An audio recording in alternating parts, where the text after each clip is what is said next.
السلام علیکم مائی YouTube family. آج میں پڑھنے جا رہی ہوں ناول جنت کے فتح، جو کہ تحریر کیا ہے نمرہ احمد نے۔ لیپ ٹاپ تکیے پر رکھا تھا اور وہ اس کے سامنے کوہنیوں کے بل اوندھی لیٹی تھی۔ اسکرین کی روشنی اس کے چہرے کو چمکا رہی تھی۔ وہ ٹھوڑی تلے ہتھیلی رکھے دوسرے ہاتھ کی ایک انگلی لیپ ٹاپ کے ٹچ پیڈ پر پھر رہی تھی۔ لمبے سیدھے سیاہ بال پیچھے کمر پر پڑ رہے تھے۔ اس کی آنکھیں بھی ویسی ہی تھی، سیاہ بڑی بڑی مغلئی آنکھیں جن میں چاندنی کی سی چمک تھی، اور چہرہ تو ملائی کا بنا لگتا تھا، سفید ملائم اور چمکدار۔ وہ اسی مگن انداز میں اسکرین پر نگاہیں مرکوز کیے ٹچ پیڈ پر انگلی پھیر رہی تھی۔ ایک کلک کے بعد اگلا صفحہ کھلا تو ایک دم اس کی متحرک انگلی ٹھہر گئی۔ اسکرین پر جمی آنکھوں میں ذرا سا تفکر ابھرا اور پھر بے چینی۔ اس نے جلدی جلدی 2-3 بٹن دبائے۔ لوڈنگ۔ اگلے صفحے کے لوڈ ہونے کا انتظار کرتے ہوئے اسی مضطرب انداز میں اس نے انگلی سے چہرے کی دائیں طرف پھسلتی لٹیں پیچھے کی۔ چند سیکنڈ بعد صفحہ لوڈ ہو گیا تھا۔ وہ بے چینی سے چہرہ اسکرین کے قریب لائی تو سلکی بالوں کی چند لٹیں پھر سے شانے پر پھسل کر آگے کو گری۔ جیسے جیسے وہ پڑھتی گئی اس کی آنکھیں حیرت سے پھیلتی گئی، لب ذرا سے کھل گئے اور پورا وجود بے یقینی میں ڈوب گیا۔ ڈھیر سارے لمحے لگے تھے اسے خود کو یقین دلانے میں کہ جو وہ پڑھ رہی ہے بالکل سچ ہے، اور جیسے اس کے ذہن نے یقین کی دھرتی کو چھوا، وہ ایک جھٹکے سے اٹھ بیٹھی۔ اس کا سیل فون سائڈ ٹیبل پر رکھا تھا۔ اس نے ہاتھ بڑھا کر سیل اٹھایا اور جلدی جلدی کوئی نمبر ملانے لگی۔ رات کی مقدس خاموشی میں بٹنوں کی آواز نے ذرا سا ارتعاش پیدا کر دیا تھا۔ اس نے فون کان سے لگایا۔ دوسری جانب گھنٹی جا رہی تھی۔ ہیلو زارا، شاید رابطہ مل گیا تھا۔ تب وہ دبے دبے جوش سے چہکی، کیسی ہو؟ سو تو نہیں گئی تھی؟ حیا بول رہی ہوں۔ دوسری طرف اس کی دوست کچھ کہہ رہی تھی۔ وہ لمحے بھر کو سننے کے لیے رکی، پھر دھیرے سے ہنس دی۔ ساری باتیں چھوڑو زارا، میرے پاس جو بڑی خبر ہے وہ سنو۔ اب وہ عادتاً سیاہ بالوں کی ایک موٹی لٹ انگلی پر لپیٹے کہہ رہی تھی، اور تم یقین نہیں کرو گی، میں جانتی ہوں۔ ارے نہیں، داور بھائی کی شادی کے متعلق نہیں ہے۔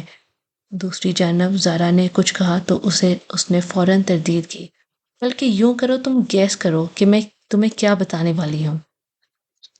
اس نے ایک ہاتھ سے لیپ ٹاپ پریں کیا اور تکیہ نکال کر بیک گراؤنڈ کے ساتھ سیدھا لگایا، پھر اس سے ٹیک لگا کر پاؤں سیدھے کیے۔ ساتھ ساتھ وہ نفی میں سر ہلاتی زارا سے کہے اندازوں میں تردید بھی کرتی جا رہی تھی۔ نہیں، بالکل نہیں، ایسا تو ہے ہی نہیں۔ ارے میری شادی وغیرہ نہیں ہو رہی۔ جی نہیں، ارم کی بھی نہیں ہو رہی۔ سیریسلی زارا، تمہاری سوچ بس یہیں تک ہے؟ اب کان کھول کر سنو۔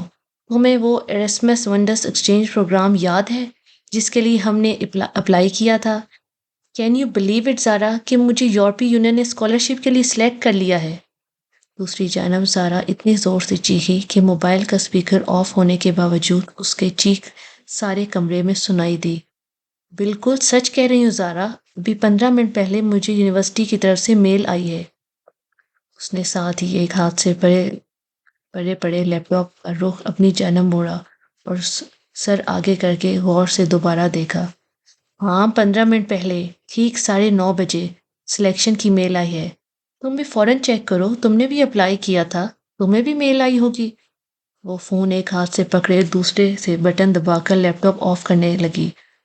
نہیں، اسپین کی ڈویسٹو نے نہیں بلکہ ترکی کی سبانجی یونیورسٹی نے ہمیں سلیکٹ کیا ہے، اور اب ہم ایک سیمسٹر پڑھنے 5 ماہ کے لیے استنبول جا رہے ہیں۔ لیپ ٹاپ کی اسکرین اندھیری ہو گئی۔ اس نے اسے ہاتھ سے دبا کر بند کیا، پھر تار نکال کر سائڈ ٹیبل پر رکھ دیا۔ ہاں، میں نے سبانجی کو نیٹ پہ دیکھا ہے، بہت خوبصورت یونیورسٹی ہے، مگر… وہ لمحے بھر کو خاموش ہو گئی۔ دوسری جانب سے غالباً استفسار کیا گیا تو وہ گویا ہوئی۔ بس ایک چھوٹا سا مسئلہ ہے، لیکن ہم اس کے بارے میں اپنی فیملیز کو آگاہ نہیں کریں گے۔ دھیمی آواز میں بولتے ہوئے اس نے گردن موڑ کر بند دروازے کو دیکھا۔ دراصل سبانجی میں لڑکیوں کے ہیڈ اسکارف پر پابندی ہے، ادھر سر ڈھکنا منع ہے۔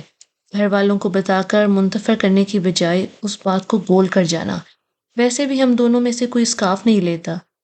اسی پل کھڑکی کے اس پار کچھ کھڑکا تھا۔ وہ چونک کر دیکھنے لگی۔ قد آدم کھڑکیوں کے آگے بھاری پردے گرے تھے، البتہ پیچھے جالیاں کھلی تھی۔ شاید اس کا وہم تھا، اور سر جھٹک کر فون کی جانب متوجہ ہوئی۔ ابا نے مجھے کبھی اسکارف لینے یا ڈھکنے پر مجبور نہیں کیا۔ Thank God. ہاں، ارم گھر سے باہر اسکارف لیتی ہے۔ اس کے ابو تایا فرقان ذرا سخت ہے نا۔ وہ پھر سے بیک گراؤنڈ سے ٹیک لگائے نیم دراز مگن سی بات بتانے لگی۔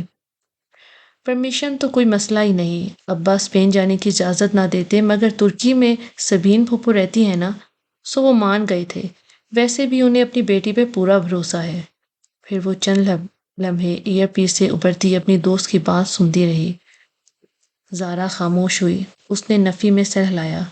کل نہیں، داور بھائی کی مہندی پرسوں ہے، تم آ رہی ہو نا؟ اور ہاں، میں اور ارم لہنگا پہن رہے ہیں۔ سارے کزنز بہت ایکسائٹیڈ ہیں، خاندان کی پہلی شادی ہے نا۔ اوکے، تم اب جا کر میل چیک کرو، میں بھی سو جاتی ہوں، رات بہت ہو گئی ہے۔ الوداعی کلمات کہہ کر اس نے موبائل کان سے ہٹایا اور تکیے پر اچھال دیا، پھر جانے کے لیے اٹھ کھڑی ہوئی۔ باہر لاؤنج خاموشی میں ڈوبا تھا۔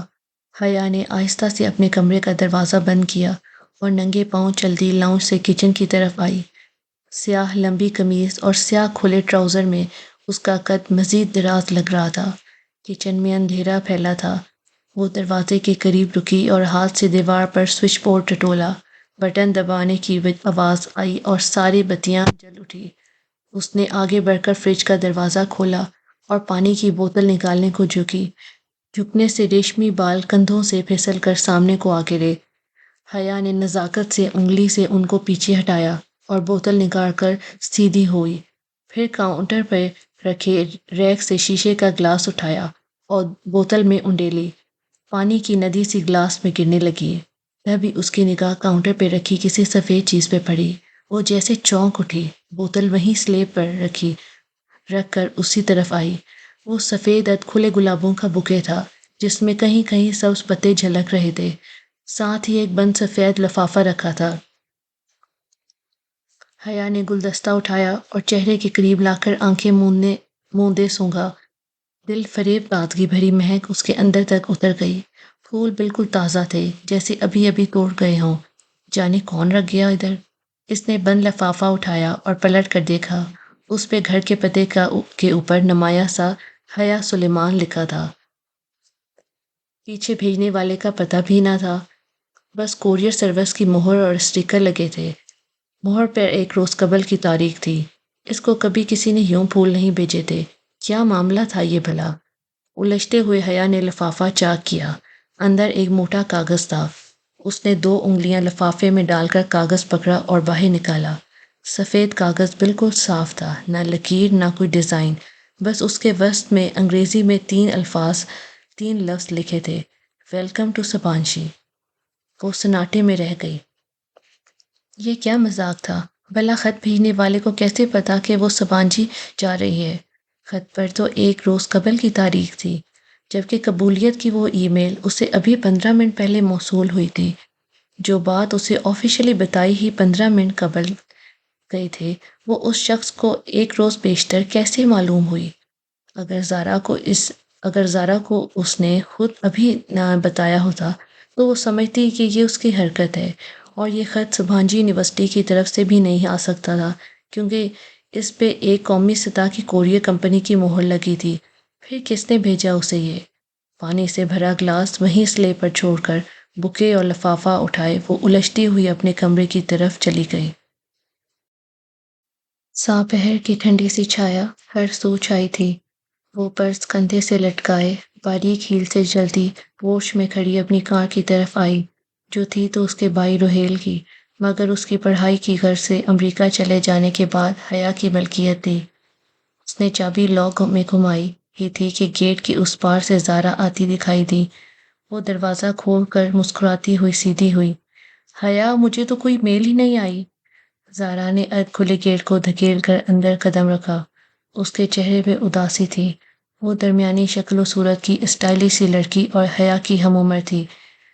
کوئی بات نہیں، 1-2 دن میں آ جائے گی، تم فکر نہ کرو، ہم نے ساتھ ہی اپلائی کیا تھا، میرا سلیکشن ہو گیا ہے تو تمہارا بھی ہو جائے گا۔ حیا ڈرائیونگ سیٹ کا دروازہ آدھا کھولے کھڑے کھڑے بتانے لگی۔ مگر اسکالرشپ پروگرام کوآرڈینیٹر کی آفس کے باہر آج جو لسٹ لگی ہے اس میں بھی میرا نام نہیں ہے، اور میرا صرف تمہارے ہے، ہمارے ڈپارٹمنٹ سے، اور انوائرمنٹل سائنسز کی ایک لڑکی ختیجہ رانا کا ہے۔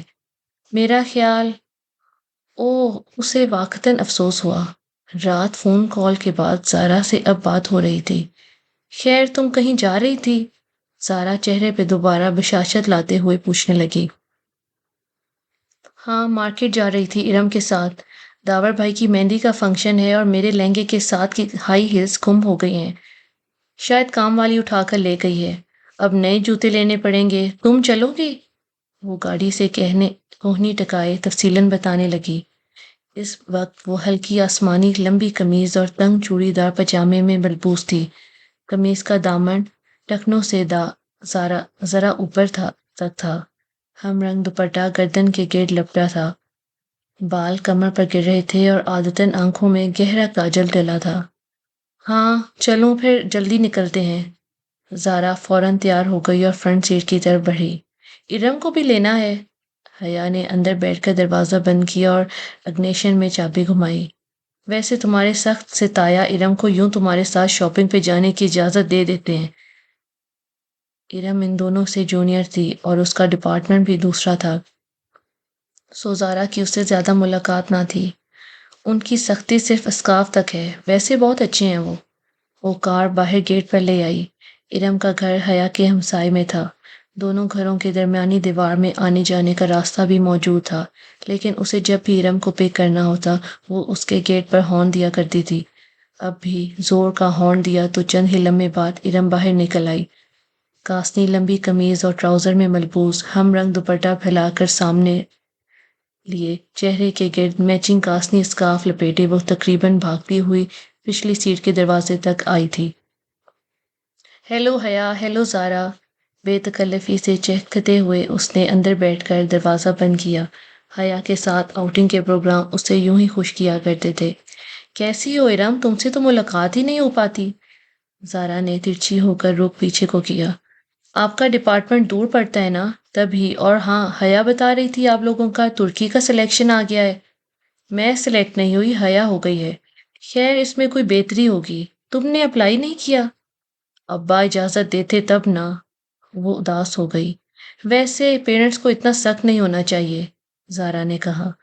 حیا نے تادیبی نظروں سے اسے گھورا کہ کہیں پہلے سے احساس کمتری میں مبتلا ارم مزید اداس نہ ہو جائے، مگر زارا گردن موڑے پیچھے دیکھ رہی تھی اور ارم حسب توقع اداس ہو گئی تھی۔ ابا بھی پتہ نہیں کس پر چلے گئے، اتنی گرمی میں اسکارف لینا آسان ہوتا ہے کیا؟ اور پھر کل مہندی کے لہنگے کی بھی آدھی آستین نہیں بنوانے دی مجھے۔ حیا کی بھی تو آدھی آستین ہے، اتنی اچھی لگتی ہے، مگر ابا ذرا بھی سلیمان چچا کی طرح نہیں ہے۔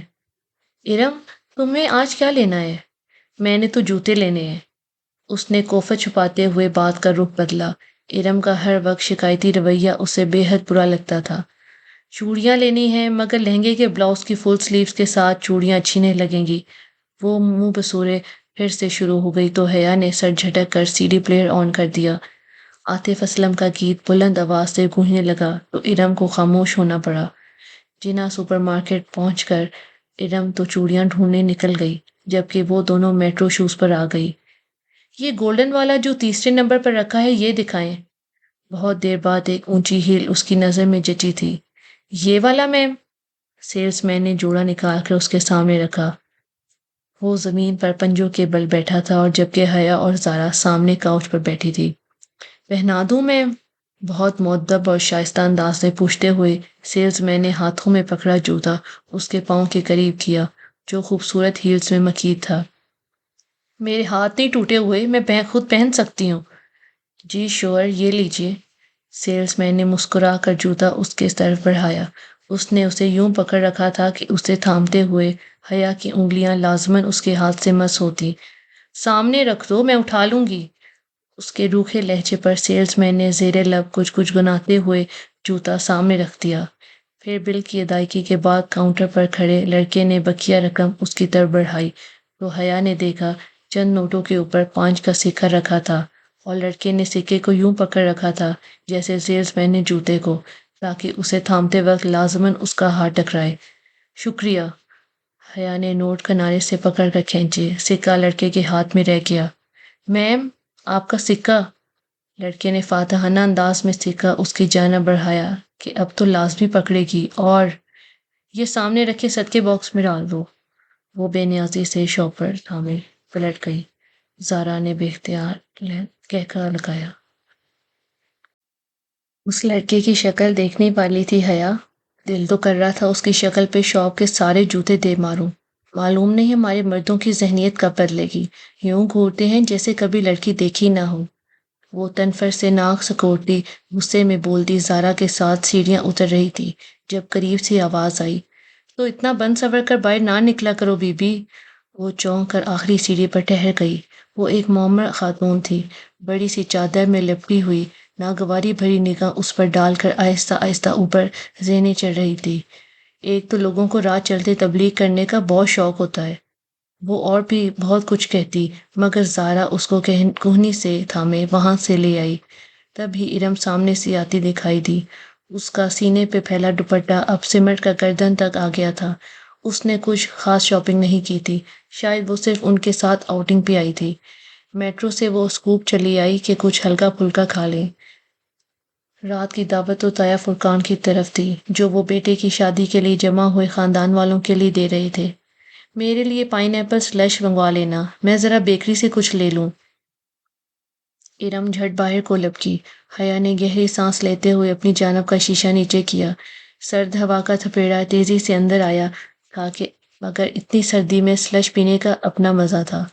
وہ پارکنگ لاٹ میں موجود تھی اور ٹھنڈی ہوا نے ساری جگہ کو گھیر رکھا تھا۔ مغرب گہری ہو چکی تھی اور ہر طرف اندھیرا سا تھا۔ ارم خاصی کمپلیکس لگتی ہے نہیں؟ ارم دور ہو گئی تو زارا اس کی طرف گھومی۔ اور تم اس کے انہی کمپلیکسز کو ہوا دے رہی تھی۔ وہ الٹا اسی پر خفا ہوئی۔ تایا فرقان صرف اسکارف کی سختی کرتے ہیں، وہ بس اسی بات پر خود ترسی کا شکار ہے، اور تم بھی اس کا ساتھ دے رہی تھی۔ میں نے سوچا بیچاری نہیں، وہ بیچاری اب اس کا بھی کہیں سمجھانا کہ خواہ مخواہ کی خود ترسی سے نکل آئے۔ ویٹر ہاتھ میں کارڈ پکڑے حیا کی طرف کھلے شیشے سے کے باہر آ چکا تھا۔ تمہیں یاد ہے زارا، پچھلے سال جب یونیورسٹی والوں نے ہمیں ترکی کے ٹرپ کی آس دلائی تھی اور آخر میں پہنچ کر سارا پروگرام ہی کینسل کر دیا تھا؟ آرڈر لکھوا کر وہ شیشہ اوپر چڑھاتے ہوئے یاد کر کے کہنے لگی، میں تو اتنی مایوس ہو گئی تھی کہ سوچا بھی نہ تھا کہ کبھی ترکی جا سکوں گی۔ اس کی آواز میں آنس چڑھنے کی خوشی در آ رہی تھی۔ زارا اور وہ انٹرنیشنل اسلامک یونیورسٹی میں LLB honours Shariah and law کے 5ویں سال میں تھی۔ ان کا 7واں سیمسٹر درمیان میں تھا جب یورپی یونین کی اسپانسرڈ اسکالرشپ کا اعلان ہوا، جس کے تحت یورپ اور ایشیا کی یونیورسٹیز کے مابین طلباء کا تبادلہ ہونا تھا۔ یوں چند ماہ کے لیے یہاں سے کچھ طلباء یورپ کی یونیورسٹیز جا رہے تھے اور ایک سیمسٹر پڑھ کر واپس آ جائیں گے۔ جب یورپین یونیورسٹیز میں درخواست دینے کی باری آئی تو اسے ترکی کی سوانجی یونیورسٹی کا فارم سب سے آسان لگا، مگر پھر ایک ہسپانوی یونیورسٹی میں بھی ساتھ ہی اپلائی کر دیا، اور اب بالآخر سوانجی میں اسے منتخب کر لیا تھا۔ ادھر 7واں سیمسٹر پورا کر کے اسے فروری میں 5 ماہ کے لیے ترکی جانا تھا۔ ابھی دسمبر چل رہا تھا، جہاں اس کے اپنے مضامین شریعہ اینڈ لاء تو نہ تھے کہ ترکی کا قانون پاکستان کے قانون سے مختلف تھا، سو 5 ماہ کے لیے وہ اپنی مرضی سے کوئی بھی مضمون پڑھ سکتی تھی۔ پھر واپس پاکستان آ کر اسے LLB کا 8واں سیمسٹر شروع کرنا تھا۔ کتنا مزہ آئے حیا، اگر کوئی رومانٹک سا ہینڈسم سا ہم سفر تمہیں مل جائے تو تمہارا سفر کتنا خوبصورت ہو جائے گا۔ ہم سفر کوئی نہیں ملنے والا، کیونکہ پاکستان سے سوانجی صرف ہم 2 لڑکیاں ہی جا رہی ہیں، اور پھر ہم ٹھہرے آل وومن یونیورسٹی میں پڑھنے والے۔ وہ ختیجہ رانا جو تمہارے ساتھ جا رہی ہے، اس سے کوئی بات ہوئی؟ ویٹر نے شیشہ بجایا تو حیا چونکی، پھر شیشہ نیچے کرنے لگی۔ نہیں، ختیجہ رانا تو میں نہیں جانتی، معلوم نہیں کون ہے۔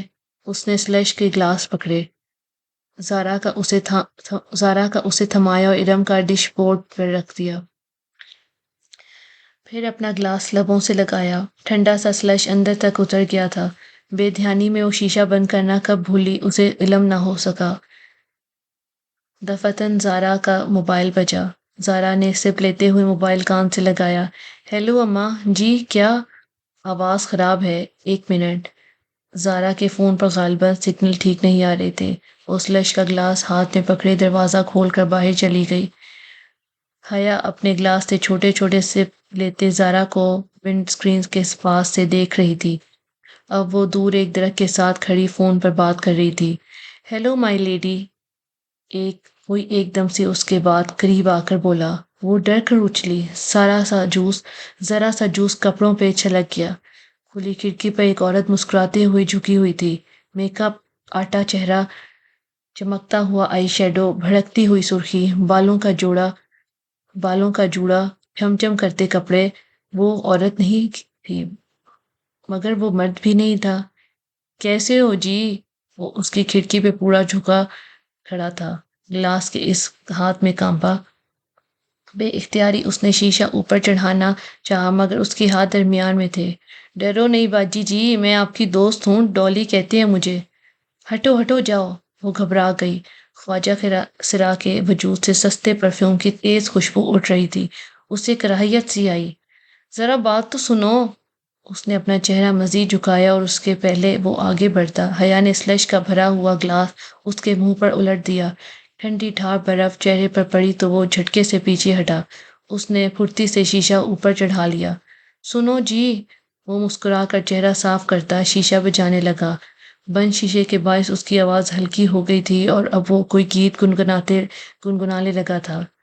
کپ کپاتے ہاتھوں میں اس نے اگنیشن میں چابی گھمائی اور گاڑی وہاں سے نکال لائی۔ بیکری کے داخلی دروازے کے سامنے لا کر اس نے پلٹ کر دیکھا۔ وہاں درختوں کے ساتھ وہ ڈولی نامی خواجہ سرا ابھی تک کھڑا تھا۔ وہ اس کے پیچھے نہیں آیا تھا اور اب گا بھی نہیں رہا تھا، بس خاموش گہری نظروں سے اسے دیکھ رہا تھا۔ اسے بے اختیار جھرجھری سی آئی۔ کہاں رہ گئی یہ دونوں؟ اس نے جھنجھلا کر ہارن پہ ہاتھ رکھ دیا، پھر گردن موڑ کر دوبارہ دیکھا۔ وہ ابھی تک اسے ہی دیکھ رہا تھا۔ ارم اور زارا کو ڈراپ کر کے وہ سیدھی اپنے کمرے میں آئی تھی۔ ڈنر کا وقت ہونے والا تھا۔ اس نے یہ کپڑے ڈنر کی مناسبت سے ہی پہنے تھے مگر جوس چھلکنے سے ذرا سا داغ پڑ گیا تھا۔ اس نے جلدی سے دوپٹے کا وہ حصہ دھو کر اسے استری کیا۔ اسے رہ کر وہ خواجہ سرا یاد آ رہا تھا۔ اس برادری کے لوگ اکثر آ کر پیسے مانگتے تھے مگر ایسی حرکت تو کبھی کسی نے نہیں کی تھی۔ اس خواجہ سرا کی عجیب نگاہیں اور انداز، اسے پھر سے جھرجھری آئی۔ پھر جب اپنی تیاری سے مطمئن ہو کر وہ باہر آئی اور لابی کا دروازہ کھولا تو پاؤں کسی چیز سے ٹکرایا۔ وہ چونک گئی۔ دروازے کے ساتھ فرش پہ سفید کھلے گلابوں کا بوکے پڑا تھا۔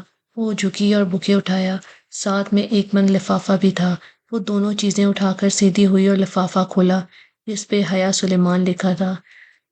اندر وہی سفید بے ستر چوکور کاغذ تھا۔ اس کے وسط میں اردو میں لکھا تھا، امید کرتا ہوں آپ کا آج ڈنر اچھا گزرے گا۔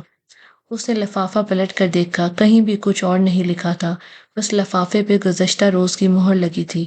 یہ کون تھا اور کیوں اسے پھول بھیج رہا تھا؟ وہ بوکے اور خط کمرے میں رکھ کر سارے معاملے پر الجھتی باہر آئی۔ تایا فرقان کے گھر خوب چہل پہل لگی تھی۔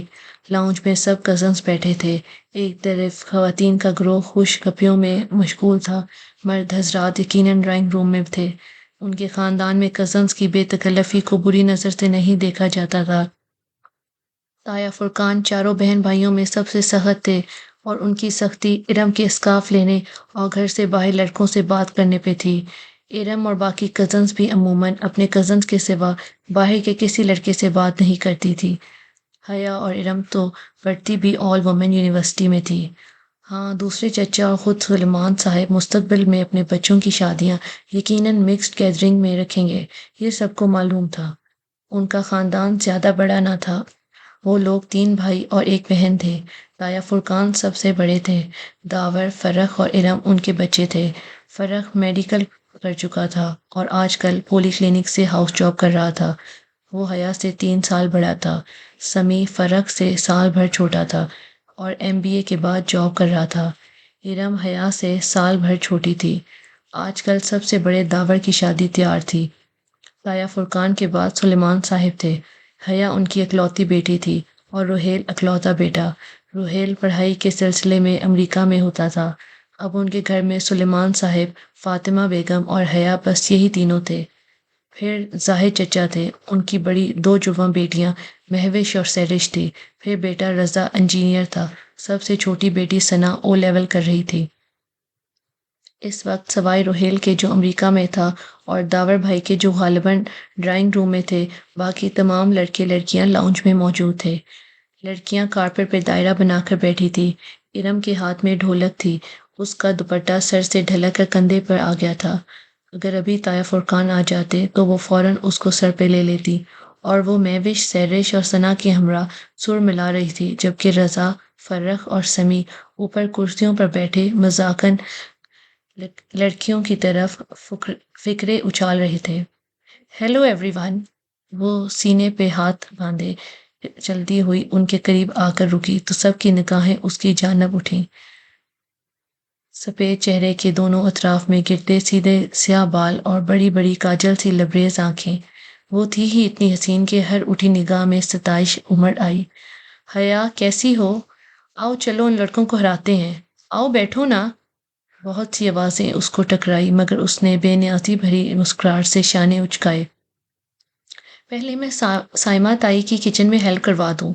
اس نے ارم کی امی کا نام لیا، جن کو اس نے آتے ہوئے اٹھ کر کچن کی طرف جاتے دیکھا تھا۔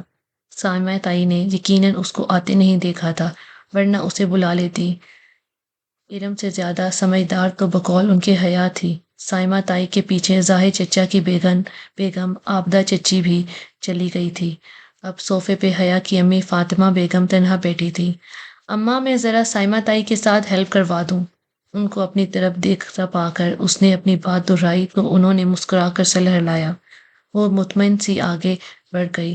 راہداری بار کر کے کچن کے دروازے کی سمت بڑھ ہی تھی کہ سائمہ تائی کی تیز آواز سماعت سے ٹکرائی۔ جیسے میں جانتی نہیں ہوں کہ یہ سارے رنگ ڈھنگ کس کے لیے ہوتے ہیں۔ ایک میرے ہی بیٹے ملے ہیں اس کو پاگل بنانے کے لیے۔ وہ بے اختیار 2 قدم پیچھے دیوار سے جا لگی۔ یہ سائمہ تائی کس کی بات کر رہی تھی؟ تبھی میں کہوں بھابھی کہ رضا کیوں ہر وقت حیا حیا کرتا ہے؟ وہ عابدہ چچی تھی، اپنے نام پر وہ چونک سی گئی۔ وہ کہہ رہی تھی، پچھلی دفعہ جب ہم سلیمان بھائی کے گھر کھانے پہ آئے تھے تو کیسے نکست سے تیار ہو رہی تھی، تب سے میرے رضا پیچھے پڑا ہے کہ حیا کا رشتہ مانگے۔ اس لڑکی کو لڑکوں کو متوجہ کرنے کا فن آتا ہے عابدہ۔ کتنی مشکل سے داور کے دل سے اس کا خیال نکالا تھا میں نے اور فرقان نے۔ وہ تو اڑ ہی گیا تھا کہ شادی کرے گا تو صرف حیا سے، مگر جب فرقان نے سختی کی کہ بھلا ایسی بے پردہ اور آزاد خیال لڑکی کو اپنی بہو بنا کر ہم نے آخرت بگاڑنی ہے کیا، تب کہیں جا کر وہ مانا۔ مگر اب فرق کیا کروں اس لڑکے کا، یہ ابھی بھی اس طرح کیل کانٹوں سے لیس ہو کر آ جائے گی اور فرق پھر اس کے جانے کے بعد ضد پکڑ لے گا۔ اب میری ارم بھی تو ہے، مجال ہے کہ سر پہ دوپٹہ کے لیے بغیر گھر سے نکلے۔ سائمہ تائی فخر سے کہہ رہی تھی، اور وہ دھواں ہوتے چہرے کے ساتھ بمشکل دیوار کا سہارا لیے کھڑی تھی۔ اسے لگا اگر اس نے مزید کچھ سنا اس کے اعصاب جواب دے جائیں گے۔ بدک اپنے وجود کو سنبھالتے وہ واپس پلٹ آئی۔ کسی بات پر ہنستے ہوئے فرح کی نگاہ اس پر پڑی جو راہداری سے چلی آ رہی تھی، تو اس کی ہنسی تھم گئی۔ وہ بے اختیار مسکرا دیا۔ قبول صورت سا فرق، جس کی رنگت ٹف روٹین کے باعث مزید سنولا گئی تھی، مگر مسئلہ اس کی واجبی شخصیت یا حیا کی بے پردگی کا نہ تھا۔ اصل بات تو وہ سب جانتے تھے، پھر بھلا اس کے بارے میں رضا یا فرق نے سوچا بھی کیسے؟ وہ ایک سپاٹ نگاہ فرق پر ڈال کر چپ چاپ فاطمہ بیگم کے ساتھ صوفے پر آ بیٹھی۔ تمہیں کیا ہوا؟ انہوں نے غور سے اس کے چہرے کو دیکھ کر پوچھا۔ کچھ نہیں اماں، اور بدک خود کو نارمل کر پائی۔ فاطمہ مطمئن ہو گئی اور وہ سائمہ تائی کے بارے میں سوچنے لگی، جن کا حیا میری جان کہتے منہ نہ تھکتا تھا، اور طایا فرقان کے لیے تو وہی بڑی بیٹی تھی، لیکن اندر سے ان لوگوں کی ایسے خیالات ہوں گے وہ گمان بھی نہیں کر سکتی تھی۔ اور وہ پھول، وہ بھی رضا یا فرق میں سے کسی نے بھیجے ہوں گے، مگر کل رات جب پہلی دفعہ پھول آئے تب تو فرق نائٹ ڈیوٹی پہ تھا اور رضا تھا تو اسلام آباد میں ہی۔ مگر ان دونوں میں سے کسی کو اس کی سبھانجی کے سلیکشن کے بارے میں کیسے علم ہوا؟ شاید وہ زارا کو فون پہ بتا رہی تھی، تب کھڑکی سے باہر کچھ کھڑکا ہوا تھا۔ وہ جو کوئی بھی تھا، یقیناً اس نے کھڑکی کے باہر سے ساری بات سن لی ہوگی۔ اور سن کر وہی وہ خط لکھ کر پھولوں کے ساتھ ادھر رکھ دیا ہوگا، مگر اس پہ تو کوریا کی ایک روز قبل کی مہر تھی، شاید اس نے کوئی جعلی مہر استعمال کی ہو۔ مگر اتنے جھمیلوں میں فرح اور رضا جیسے جاب والے مصروف بندے کیوں پڑیں گے بھلا؟ اس کا دل کہتا تھا یہ نہ فرح ہے نہ رضا بلکہ کوئی اور ہے۔ خیر جہنم میں جائے وہ جو بھی ہے، ان دونوں کا دماغ تو ابھی ٹھیک کرتی ہوں۔ وہ تیزی سے اٹھ کر لڑکے لڑکیوں کے گروپ کے پاس چلی آئی۔ ارم، سامنے کھڑے کھڑے اس نے مخصوص بے نیازی سے سینے پر ہاتھ باندھے ارم کو پکارا تو سب رک کر اسے دیکھنے لگے۔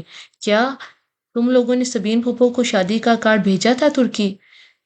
کنکھیوں سے اس نے فرق اور رضا کے چہرے کو دیکھا۔ وہ دونوں چونکے تھے اور دونوں کو ہی اس کی بات پسند نہیں آئی تھی۔ پھوپھو کا کارڈ سلیمان چچا کو یاد تھا، انہوں نے بھجوا دیا ہو۔ اور ہاں، پھوپھو کو ابا نے فون کر دیا تھا۔ کیا وہ آئیں گی؟ آنا تو چاہیے، آخری قریبی رشتہ ہے، تم سے نہ صحیح ہم سے تو ہے۔ اس کی قریبی رشتے پر زور دے کر ایک جتاتی نظر فرق اور رضا پر ڈالی اور دونوں اپنی اپنی سوچوں میں گم تھے۔ پھر کھانے کے وقت سائمہ تائی نے سب کو پہلے سے بلایا۔ حیا میری جان، یہ رم کسی کام کی نہیں ہے، تم سمجھدار ہو، ٹیبل پر تم نے خیال رکھنا ہے کہ جیسے کوئی ڈش آدھی ہو فوراً ظفر کو اشارہ کرنا، ٹھیک؟ شور تائی، میں خیال کروں گی۔ وہ بدک مسکراتی ہوئی سرو کرنے لگی۔ چند منٹ بعد ڈرائنگ روم میں کھڑے اپنی اپنی پلیٹوں میں کھانا نکال رہے تھے۔ ڈائننگ ٹیبل کے اطراف سے کرسیاں ہٹا کر ایک دیوار کے ساتھ لگا دی گئی تھی تاکہ سب اپنی مرضی سے کھانا نکال کر ادھر ادھر ٹہلتے ہوئے کھاتے رہیں۔ تایا جان، آپ نے سلاد نہیں لیا؟ وہ رشین سیلڈ سے بھرا شیشے کا بڑا پیالہ اٹھائے تایا فرقان اور سلیمان صاحب کے پاس آئی، جو اپنے دھیان میں محو گفتگو تھے۔ اس کے پکارنے پر چونکے۔ تھینک یو بیٹا۔ تایا فرقان مسکرا کر چمچے سے سلاد اپنی پلیٹ میں نکالنے لگے۔ وہ شلوار کرتے میں ملبوس تھے، کندھوں پہ شال تھی اور بار روب چہرے پر مونچھیں۔ سلیمان صاحب ان کے برعکس کلین شیو ڈنر سوٹ میں ملبوس خاصے اسمارٹ اور ہینڈسم لگ رہے تھے۔ دونوں کی سوچ اب بھی بھولیوں کی مانت تھی۔ آپ بھی لینا۔ سلیمان، تم نے سبین کو کارڈ پوسٹ کر دیا تھا؟ تایا کو اچانک شاید اس کی شکل دیکھ کر یاد آیا۔ سلیمان صاحب کے چمچے میں سلاد بھرتا ہاتھ ذرا سست ہوا اور چہرے پر کرواہٹ پھیل گئی۔ بہت آہستہ آہستہ سے انہوں نے سلاد سے بھرا چمچہ اپنی پلیٹس میں پلٹا کر دیا تھا۔ ان کے لہجے میں عجب کاٹ تھی جو حیا کے لیے نئی تھی۔ ابا، سبین پھوپھو شادی پہ آئیں گی؟ وہ پوچھے بنا رہ نہ سکی۔ کل مہندی ہے، آنا ہوتا تو اب تک آ گئی ہوتی۔ 30 سالوں میں جو عورت صرف چند دفعہ ملنے آئی ہو وہ اب بھی نہ آئے تو بہتر ہے۔ حیا تو کیا، فرقان تایا بھی دنگ رہ گئے۔ سلیمان، کیا ہوا ہے؟ تھینک یو بیٹا۔ جواب دینے کے بجائے سلیمان صاحب نے اسے مخاطب کیا تو وہ اب تم جاؤ کا اشارہ سمجھ کر سر جھکائے وہاں سے چلی آئی۔ بہت آہستہ سے سلاد کا پیالہ میز پر رکھا اور اپنی آدھی بھری پلیٹ اٹھائی، مگر اب کچھ بھی کھانے کو جی نہیں چاہ رہا تھا۔ یہ ابا کو کیا ہو گیا ہے؟ وہ پھوپھو کے بارے میں ایسی گفتگو کیوں کر رہے ہیں؟ پھر وہ رہ نہیں سکی، اپنی پلیٹ لیے اس ستون کے پیچھے آ کھڑی ہوئی جس کی دوسری جانب تایا اور ابا کھڑے تھے، بظاہر اپنی پلیٹ پر سر جھکائے، اس کے کان ان کی ہی طرف لگے تھے۔ حیا کے لیے عمیر لغاری اپنے بیٹے کا پروپوزل دیا ہے۔ سلیمان صاحب اپنے دوست اور کمپنی کے شیئر ہولڈر کا نام لے رہے تھے اور اس کے ہاتھ میں پکڑی پلیٹ لرز گئی۔ دل سہم اٹھا۔ یہ کیا کہہ رہے ہو؟ تایا فرقان ششدر رہ گئے۔ بھائی، اس میں حیرت کی کیا بات ہے؟ ولید اچھا لڑکا ہے، کل مہندی پہ آئے گا تو آپ کو ملواؤں گا۔ سوچ رہا ہوں حیا سے پوچھ کر ہاں کر دوں۔ مگر سلیمان، یہ کیسے ہو سکتا ہے؟ کیوں نہیں ہو سکتا بھائی؟ تم حیا کی شادی یوں کیسے کر سکتے ہو؟ باپ ہوں اس کا، کر سکتا ہوں۔ فاطمہ بھی راضی ہے اور مجھے یقین ہے کہ حیا کو بھی کوئی اعتراض نہیں ہوگا۔ اور جہان کا کیا ہوگا؟ کون جہان؟ سلیمان صاحب یکسر انجان بن گئے۔ تمہارا بھانجا سبین کا بیٹا جہان، جس سے تم نے حیا کا نکاح کیا تھا، تم کیسے بھول سکتے ہو؟ جو ابا سلیمان صاحب سے ناگواری سے سر جھٹکا۔ وہ 21 سال پرانی بات ہے اور حیا اب 22 سال کی ہو چکی ہے۔ بے وقوفی میں کی تھی میں نے سبین پر اعتبار کر کے اپنی بچی کا نکاح اس کے بیٹے سے کر دیا تھا۔ کیا ان 21 برسوں میں کبھی سبین نے مڑ کر پوچھا کہ اس کا نکاح کا کیا بنا یا کیا بنے گا؟